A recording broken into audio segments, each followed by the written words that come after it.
मेरा नाम गौरव तिवारी है और यहाँ पे मैं आपकी मदद करने आया हूँ। हिंदुस्तान में भूत प्रेतों के अस्तित्व को आज तक एक मजाक माना जाता है। विज्ञान पर भरोसा करने वाला बताने वाले गौरव तिवारी की एक रहस्यमयी हालत में मौत हो गई है। And the big news this hour is the mysterious death of Indian Paranormal Society chief Gaurav Tiwari. Responsible for bringing the scientific field of Gaurav Tiwari was a very noted ghost hunter. 7 जुलाई 2016 की सुबह आने में अभी कुछ घंटे बाकी थे, लेकिन गौरव तिवारी सो नहीं रहे थे पिछले 1 महीने से। नींद उनसे दूर जा चुकी थी। उनके कमरे में एसी चल रहा था, लेकिन फिर भी उन्हें घुटन सी महसूस हो रही थी। गौरव की वाइफ आर्या गहरी नींद में थी, लेकिन गौरव की आंखें छत पर टिकी थी। वो किसी का इंतज़ार कर रहे थे या शायद किसी से डर रहे थे। कुछ दिन पहले उन्होंने अपने फादर से कहा था, पापा वो मुझे कंट्रोल कर रहा है, मैं लड़ने की कोशिश कर रहा हूँ पर मेरी ताकत ख़त्म हो रही है। वो कौन था? क्या वो कोई इंसान था या फिर वो कोई ऐसी चीज़ थी जो इंसानी आंखों को दिखाई नहीं देती? इस सवाल का जवाब जानने के लिए हमें वक्त के पहिए को 9 साल पीछे घुमाना होगा।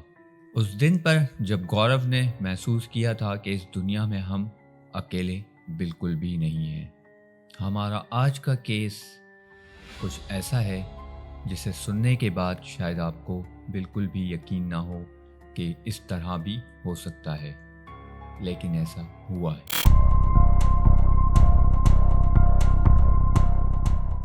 कहानी शुरू होती है 2007 में।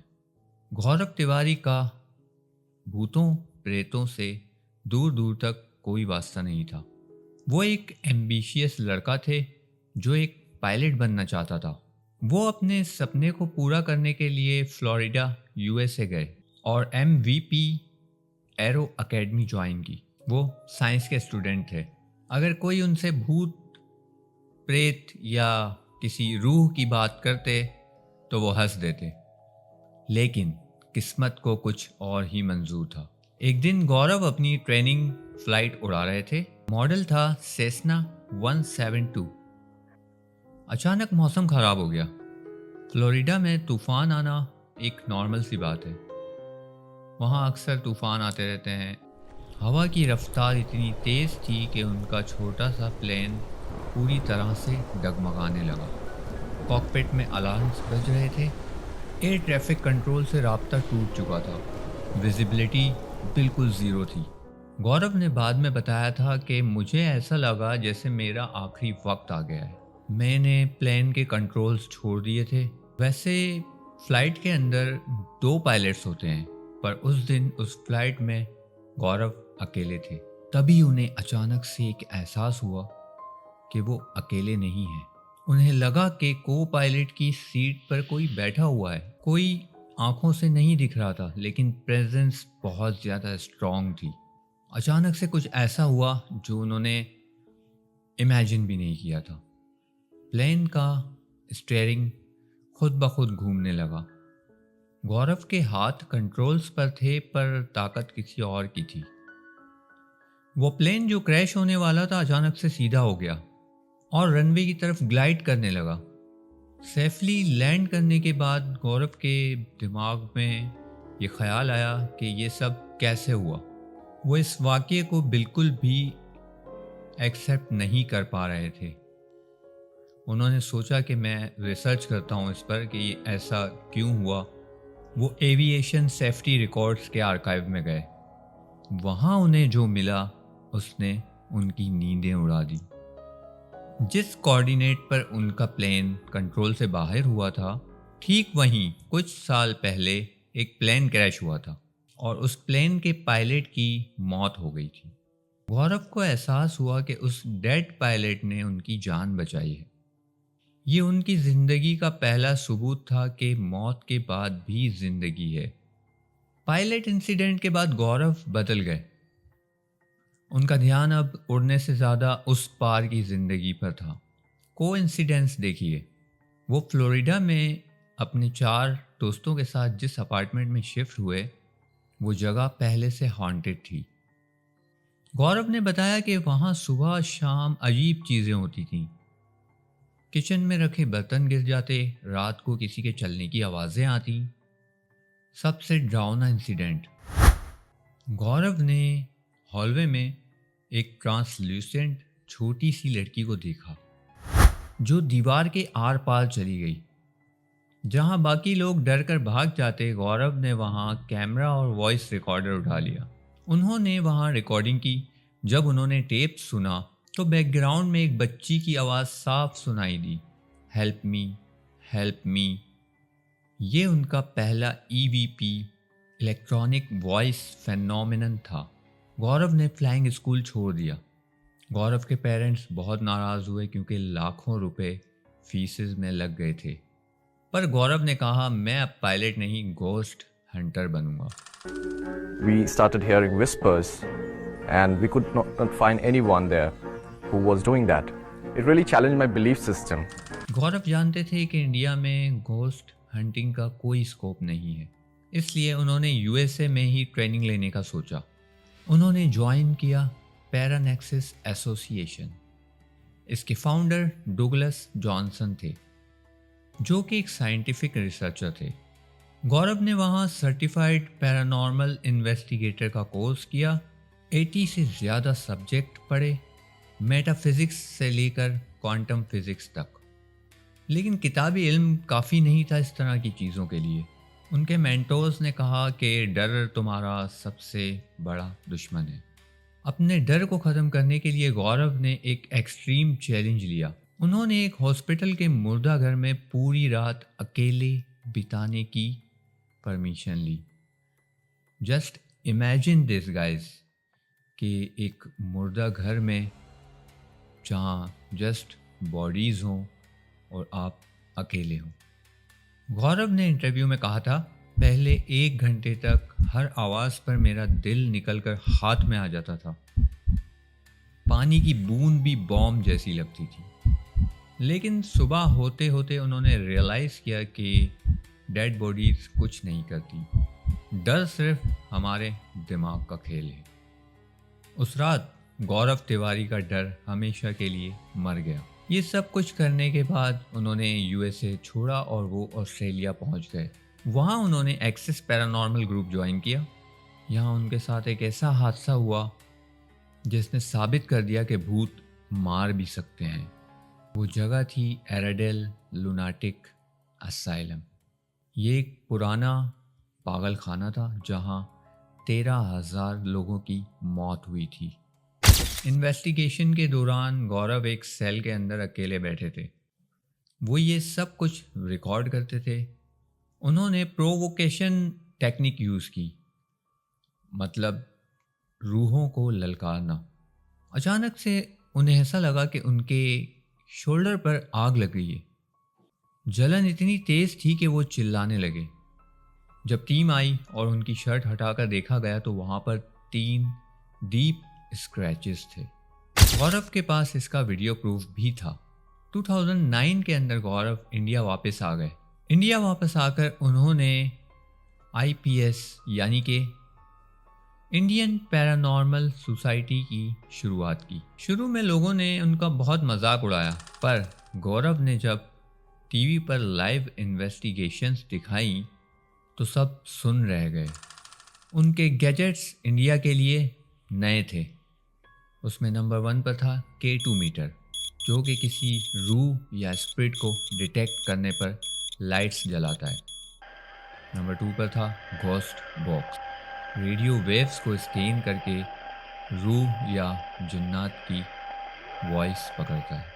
और नंबर 3 पर था लेज़र ग्रिड, अंधेरे में शेडोज़ को देखने के लिए। अब बात करते हैं उन केसेस की जिन्होंने गौरव को लेजेंड बना दिया। अब मैं बताता हूँ आपको इंडिया का सबसे मिस्टीरियस केस, कारकारडोमा कोर्ट, दिल्ली। यहाँ लॉयर्स ने शिकायत की थी कि रात को लाइब्रेरी में कोई होता है। गौरव अपनी टीम के साथ वहाँ पहुँचे। उन्होंने पूरी लाइब्रेरी में इंफ्रारेड कैमरास और मोशन सेंसर्स लगा दिए। रात के करीब 11:30 बजे थे। टीम कंट्रोल रूम में बैठी मॉनिटर्स देख रही थी। लाइब्रेरी बिल्कुल खाली थी। अचानक 4 नंबर वाले कैमरा पर कुछ हुआ।